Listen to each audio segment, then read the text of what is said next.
আমি নীরব, আমি জানি 21-এর নিচে ছেলেটা বিয়ে করলে তাকে বাল্যবিবাহ বলে। আপনাদেরও জানতে হবে, মানতে হবে।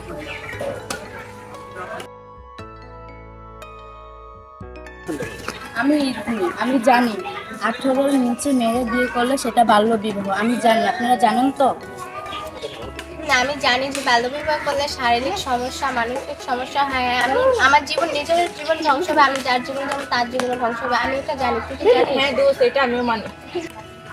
বাল্য বিবাহ হলে 1098-তে ফোন দেবেন। ফোন দিলে কি হবে? বাল্য বিবাহের সাথে যারা জড়িত তাদের সবাইকে ধরে নিয়ে যাবে। বাল্যবিবাহ মুক্ত সমাজ করি, দেশ ও জাতির কল্যাণে কাজ করি।